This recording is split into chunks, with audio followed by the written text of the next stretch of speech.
the Reconstructionist Radio Podcast Network presents Worldview Media Podcast, where Gordon and Joyce Runyon view popular media through the lens of the biblical five-point covenant model to help believers appreciate and apply principles of exciting narrative and engaging storytelling. Hello, live from Studio 2 in Tucumcari, New Mexico. This is the Worldview Media Podcast, and I'm one of your co-hosts, Gordon Runyon. And with me in studio today are two ladies who lead lives of adventure and romance. Oh, boy. Really? Yes, you lead a life of adventure and romance. Adventure, perhaps, but romance? You lead a life of romance. I don't even lead a life of adventure. You lead a life of adventure and romance. All right, we are... Okay. Oh, I didn't say who these crazy ladies are. This is my wife, Joyce. Crazy lady. No, we're the crazy ones here, for sure. You are crazy ladies who lead lives of adventure and romance. Wow. This is my wife, Joyce. Hello. Hello. This is my middle daughter, Jordan. Hello. Hello. Now, we've got a little bit of a different show today. Our main topic is going to be about... Well, it stems from a class Jordan just completed at college on screenplay writing, and we're going to talk about the kind of accepted, normal, what else would you say? Standardized kind of rubric for... standardized. Yeah, it's the typical formula. The typical formula for writing a romantic comedy. And...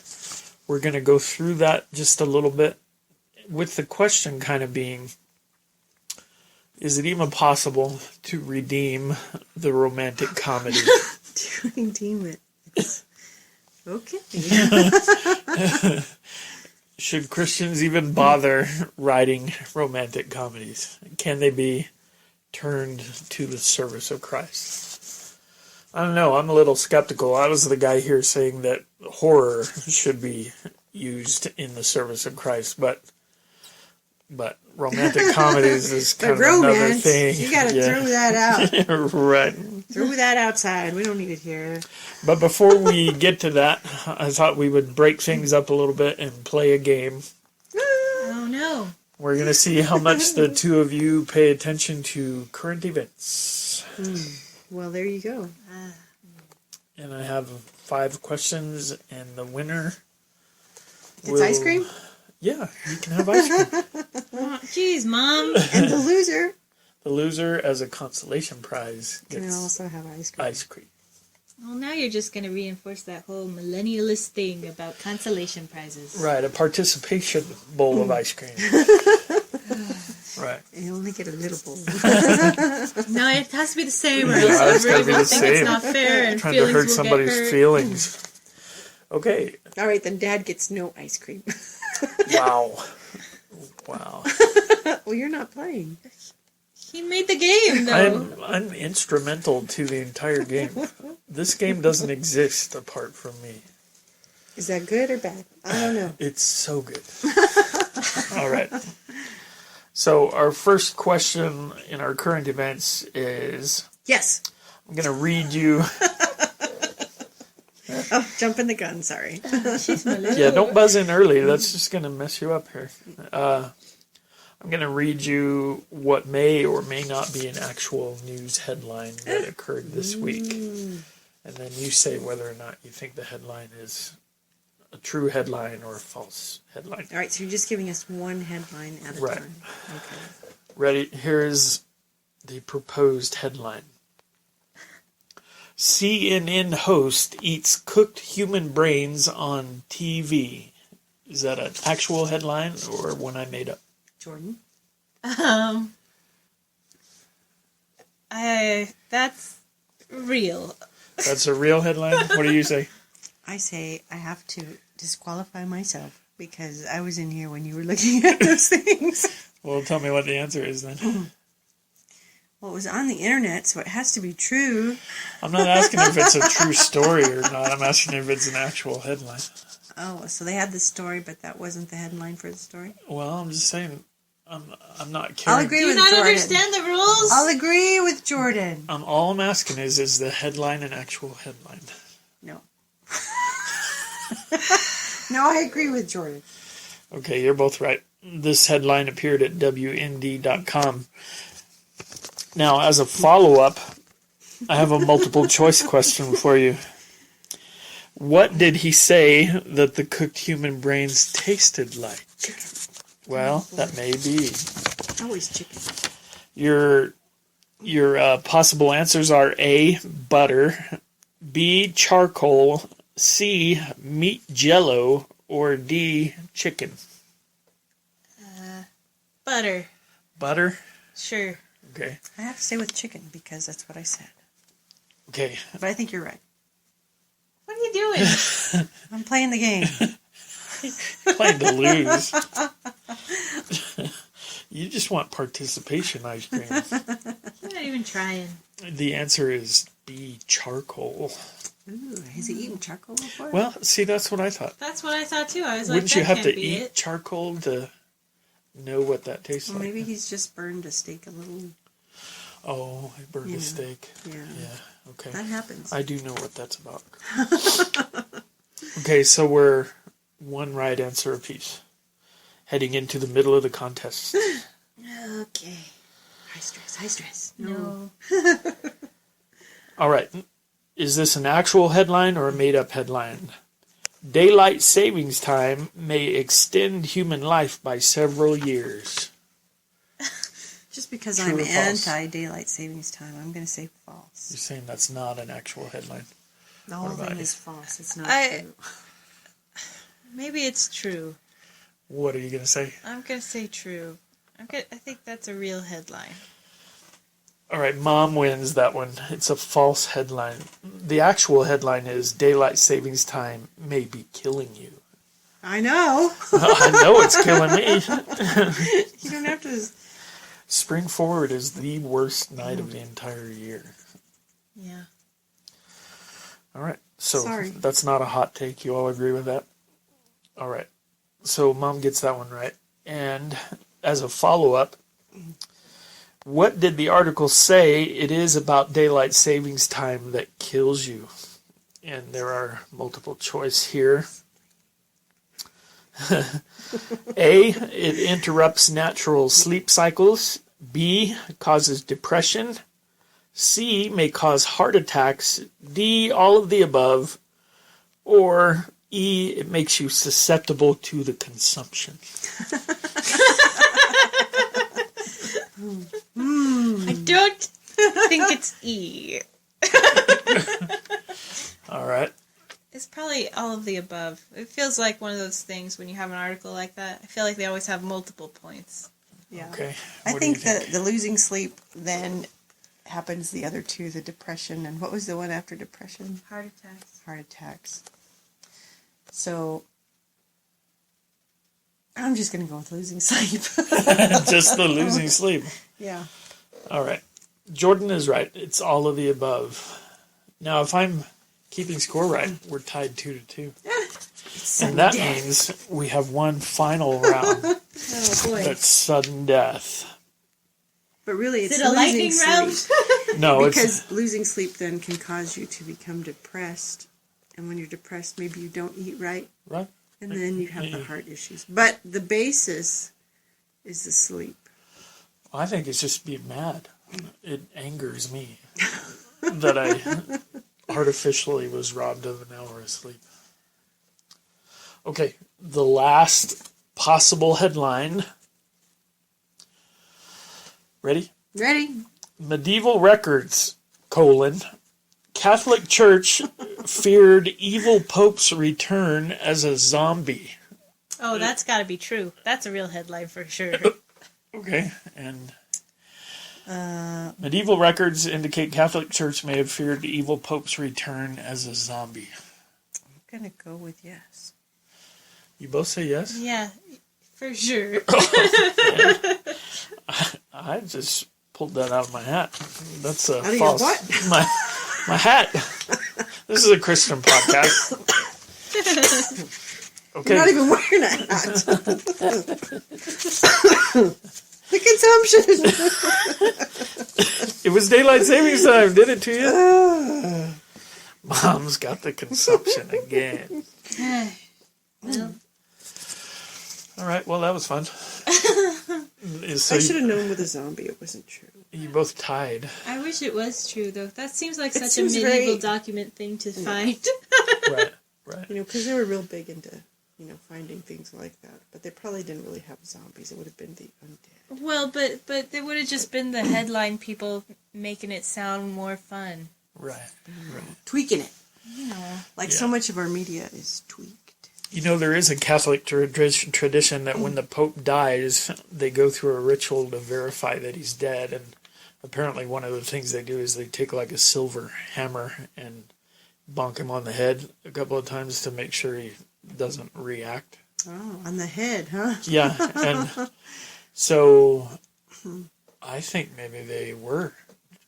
I think how traditions kind of change and modify and stuff. Mm-hmm. It's my bet that the first time they did that, it was in commemoration of actually having to bash in a zombie's skull with a hammer. And so... Makes perfect sense. And then over the centuries, the ritual just evolved, and now it's just kind of a ceremonial tap with a tiny little hammer. But I'm guessing the first time they did it, you really had to crush this zombie's head. So. It was a real big hammer. Right.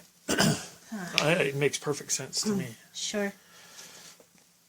It's just been a conspiracy to cover that up for so long. Well, there you go. Right. Uncovering the truth here at the Worldview Media Podcast.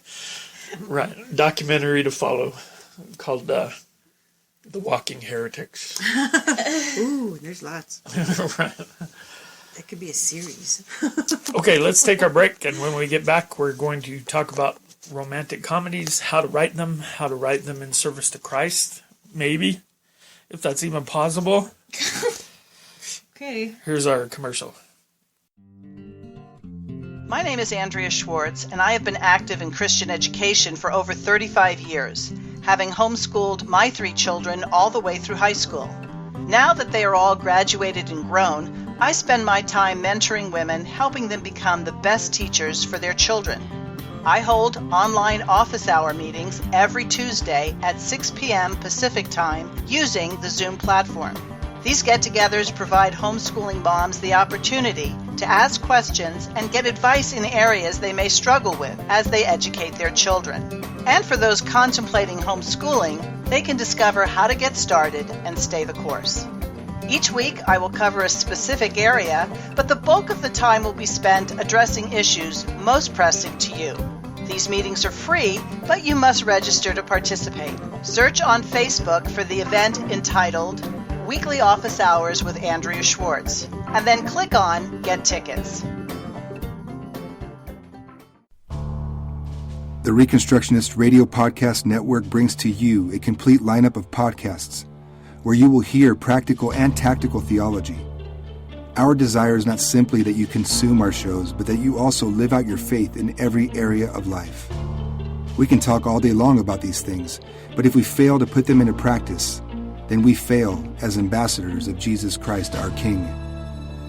Subscribe now to your favorite Reconstructionist Radio Podcast Network shows, or you can subscribe to the Reconstructionist Radio Master Feed, where all of the content we produce, including the audiobooks and audio articles, will pop up as soon as they are available. And don't forget to visit reconstructionistradio.com to volunteer as a narrator or to partner with this ministry financially. May the Holy Spirit stir you into action for Christ and His kingdom.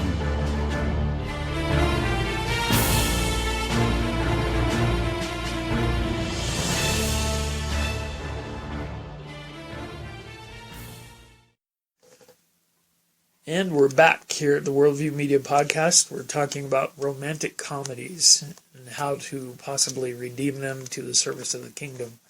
how to preach a Christian worldview through them even. Yeah. What? Yeah, shocking.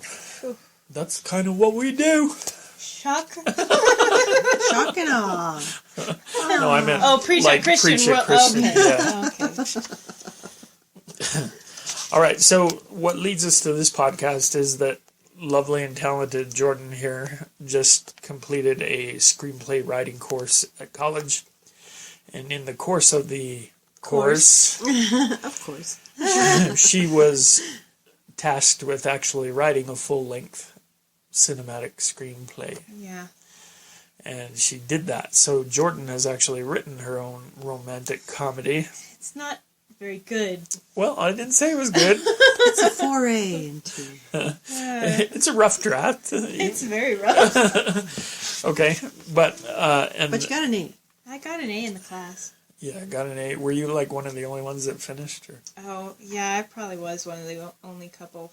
There were probably a couple others who sent in a full script, but Yeah, I can see how it would have been really easy to get behind in the class. yeah.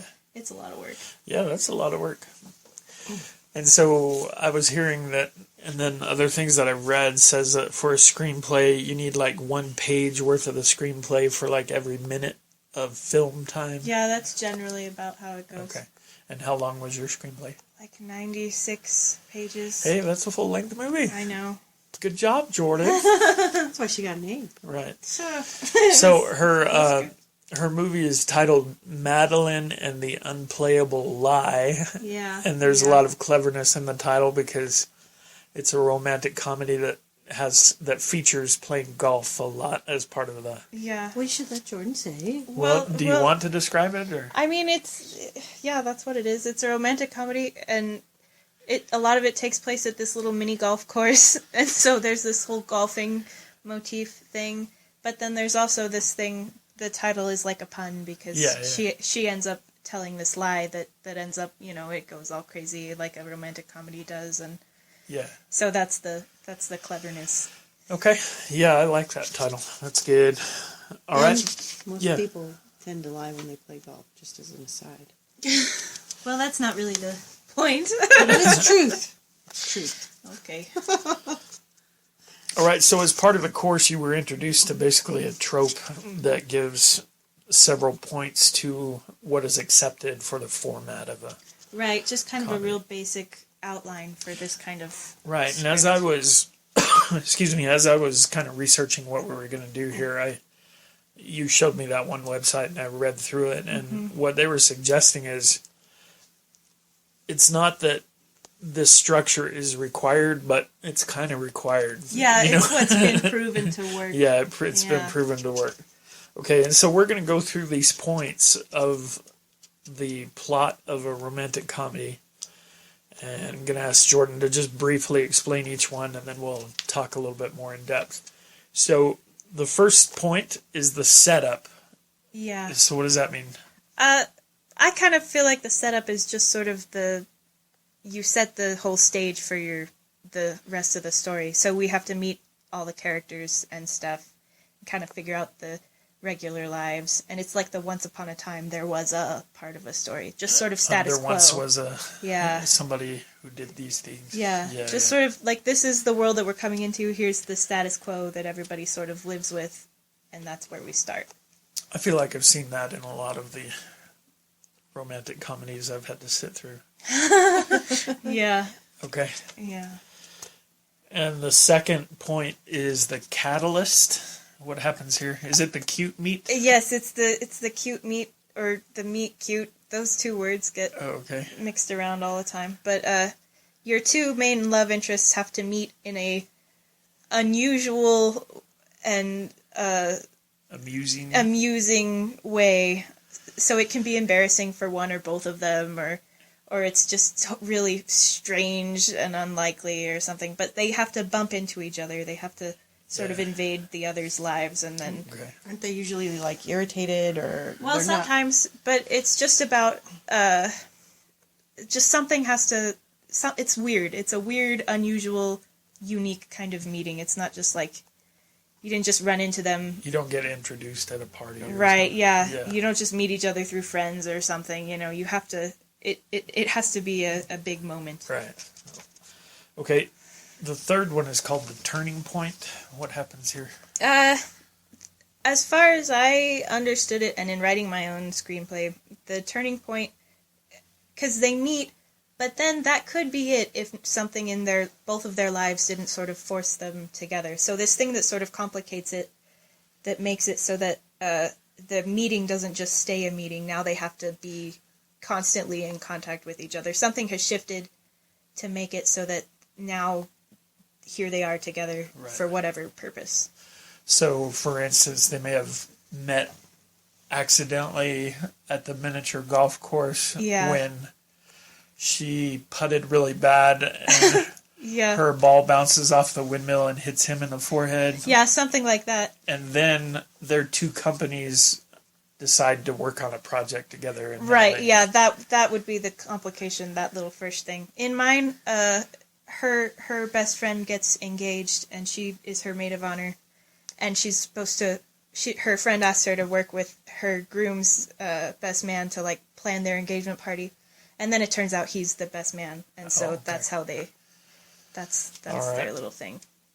Right. The fourth point is called the midpoint. What happens here? Well...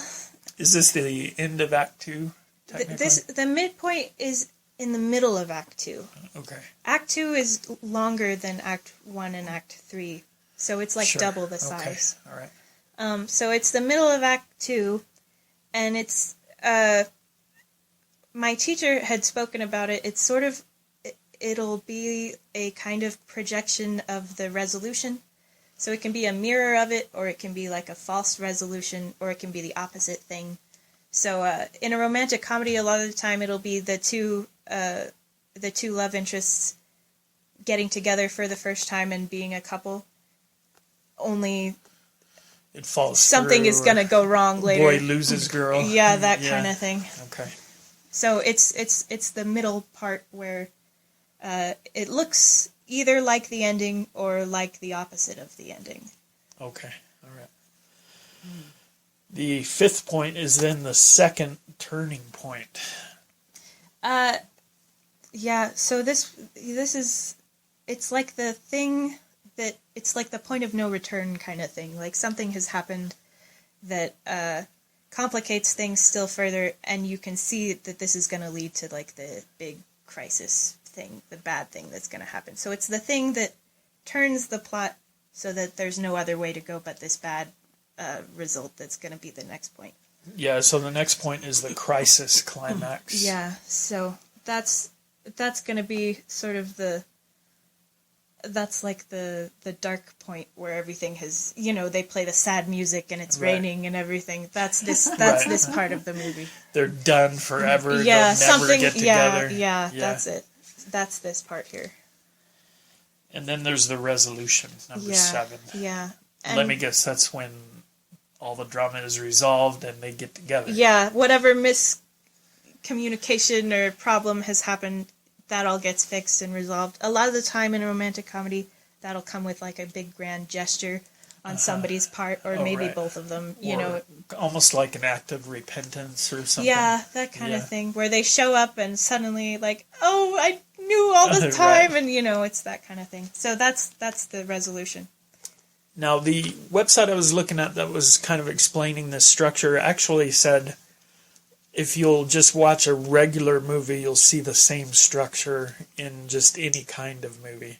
Right. And I recognize Mom and I did a podcast once where I mentioned a book by Dean Koontz who was talking about how to write best-selling fiction, and he suggested a simple plot outline, and I can recognize some of what he said in here. Mm-hmm. And one thing that they mentioned that was interesting, I don't know where in what we just looked at where that is, but he was suggesting that if you'll watch a movie, just any movie, at about the 1 hour point, the hero is going to, in spite of all the BS he's had to deal with, the hero will come to a point of resolution and saying, yes, this is what I'm doing. I've been defeated up till now, but I'm really going to get this done. Oh, right. In whatever kind of movie it is. Uh-huh. Is there something like that in this? I was thinking that might be like at the end of the midpoint or something like that. I think sometimes I feel like that happens right after the dark point, because that's when somebody has to make a decision to be like, actually, I made a mistake, or I can't let her fly off on this plane and go get married. You know, it's this. They reach that point, and it's usually right after the. I think it's after the dark.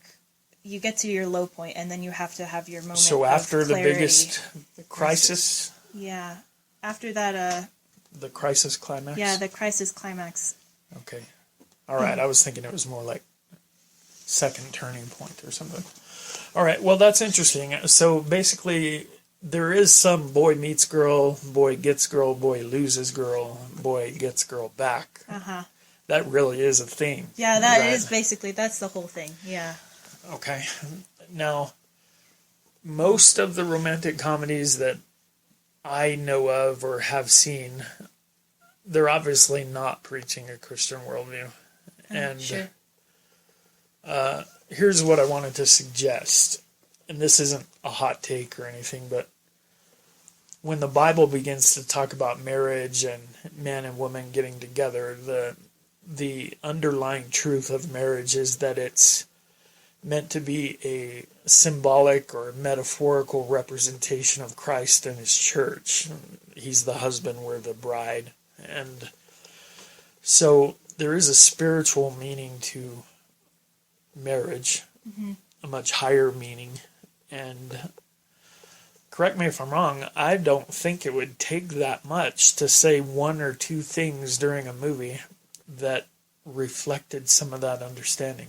You know, I guess I'm saying you wouldn't have to have a preachy sort of Christian movie. Right. But you could have your characters at some point or another realizing this is a big deal, this is important, and reflecting more of a Christian worldview as they make their decisions and choices and stuff. Yeah. I don't get the sense that's done. What's your favorite romantic comedy, or what comes to your mind? Maybe the 27 Dresses one. I don't know. That's really kind of funny. Yeah, that's a good one. I like that one too. I think one of the big problems that we have with a lot of the romantic comedies today, of course, is they're a reflection of our culture. And in our culture, sex is just whenever, for whatever, for why ever. And so, unfortunately, you see a lot of that in these films, that it's really not necessary. It really doesn't elevate them getting together at the end, and just the casualness that's treated in our society. In fact, it promotes like a non-Christian view of sexuality. Yeah, right. And that it's just all good, you know, that there's no consequences for that. There's nothing that's damaging to you emotionally or anything like that. So am I right? I think you could still write an amusing comedy where a guy's in pursuit of a girl and she is basically repulsed by him for 70 minutes, and then his dogged determination finally just beats her down, and she has to. Can you think of somebody that sounds like? Not in this family, but you know, another family we might know. Don't answer that. Okay. The names will not be said to protect ourselves. Right. The other thought I had was that I know you love like Pride and Prejudice and that genre of movies. Yeah. And Jane Austen. Yeah. You're a big fan of Jane Austen. Yeah. Now, would you say that she was writing romantic comedies? Oh, yeah, for sure. Definitely. They're for sure romantic comedies. And did they follow this pattern? Does Pride and Prejudice basically follow the same? I think it kind of does. Yeah, I could see that working out. Except that it has... Morals? Well, right, it does have morals, and it's got a lot more sense of honor and duty running through the entire thing. Yeah. It almost does what I'm talking about in terms of portraying a much higher view of what trying to get married should be about and all that. What was the name of the girl, the female hero in Pride and Prejudice? Elizabeth. Right. Now, does it mess things up if Elizabeth really does kind of get to the point where she has to pursue Darcy? Or is that acceptable to kind of smush those things around a little bit? Or? Well, you mean like in the genre, in a romantic comedy? Yeah. You can go from either side, I think, in this kind of thing. Because, a lot of the time, you can have your main character be a girl or it can be the guy. They just have to follow these steps. Right. Well, I was kind of thinking in terms of the Bible, the whole story of redemption from the fall in Genesis 3 all the way up to the cross and the promulgation of the gospel. If you think in terms of Christ the bridegroom and we his bride, you almost kind of see some of those steps, or you can see in terms of obstacles being thrown in the way of the relationship and the sin of Israel causing him to put her away in anger and not want to have anything more to do with her, and then kind of coming back and wooing her back again. And I was thinking one thing that might be a great thing in a romantic comedy is show the guy having to really sacrifice a lot right at the end, you know, and maybe it happens. That's probably not a original thought with me, but I don't see that, you know. Sure. Well, one place that I almost do, we talked about it when we were looking at 50 First Dates. Yes. Oh, yeah. That dumb, stupid Adam Sandler movie. Yeah. But at the end of it, the resolution was the only way he could be with the woman he loved. He really had to devote his entire life to her routine every day, and he really did have to give up everything in order to go and be with her. It was gonna, you know, it spelled the death of whatever he used to do, and now he's doing this other thing. Yeah. And so that was kind of the high point in that movie for me, but of course the bar wasn't set very low it was set very low by the rest of the movie. Oh boy.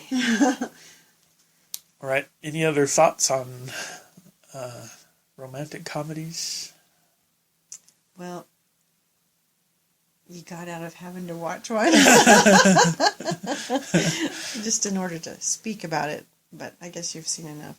But if you think about Austen, you know, she was really writing a reflection of her time. And so in her time, a woman's honor was really something very serious. Right.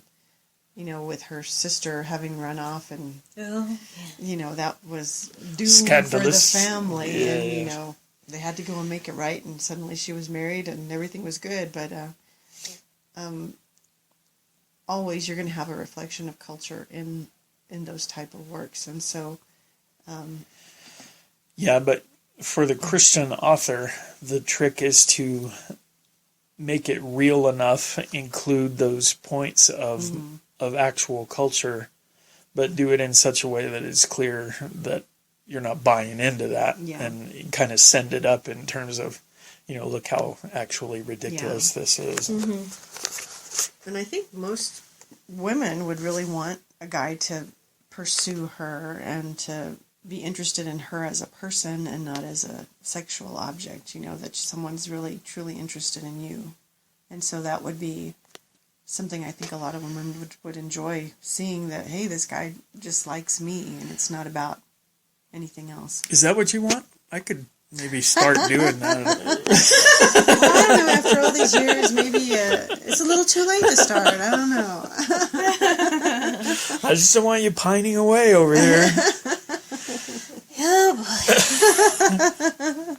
boy. All right, so no big surprise. My thought is that if somebody wants to write a romantic comedy and do it in a way that honors Christ, I don't think that's out of reach at all. And I don't think it'd be hard. So. No, I don't think it would be hard. And like I say, without being preachy and without being overtly Christian even, you could still preach from a Christian view of marriage and love and self-sacrifice and what real love is, and Yeah. and that would be all fit. really refreshing, because we live in a culture that doesn't know what love is. Right. They've got it all confused and mixed up, and to see an image of what love is that isn't sex Yeah. would be great. Right. Really, really would be great. And I think, I've just gotten into the Facebook stuff, but I see... Joyce is on Facebook. Oh no, we said it on the podcast. Oh, Choice, what am I doing? I don't go on very often. She's not friendly though. It's true. That, you'll see a lot of Christian women saying, men, you need to love your wives like Christ does, but, they don't ever say what the woman is supposed to be doing either, so... It's a two-way street, and you need to realize that, they need to love their wives like Christ loved the church, but the wives also have a responsibility in answering back on that. So. Absolutely. All right. Well, let's work on that together then. Sure. Hey, we've been cruising along for 32 years. Let's not upset the apple cart here or anything. Mm-hmm. All right. Jordan? Yeah. So, you have studios nipping at your heels to get a hold of your screenplay? No. We need to make the corrections and then submit it to... No. Sure. Polish that puppy up and That's our summer project. No, it's not. All right. Good. So the goal is 2019. Madeline and the Unplayable Lie. No, that's not happening. That's not. It is. It's not. No, it's not. That's Confess it and possess it, sister. Oh, I don't want to possess it. All right. So, as was mentioned, we enjoy hearing from you on Facebook. A lot of the actual things that we've taken the time to watch and analyze are because of suggestions here and there, and we don't mind doing that. It's exciting for us to say, hey, look, there's an actual person that's... Not just those CIA Not just guys. Jordan. You're right, Vault 7 and the CIA tapping. Yeah. They're going to have a whole Vault 8, the Worldview Media Podcast Vault. All the CIA guys sneaking in there when nobody knows, listening to the show. This one's for you. We're doing our part for liberty. We're occupying the CIA with us so everyone else can be free. Oh, nice. All right. So hit us up, and we'll talk to you again next week. God bless you all. Thank you for listening to the Worldview Media Podcast. Please visit reconstructionistradio.com to check out the other podcasts in our network and to download our free audiobooks.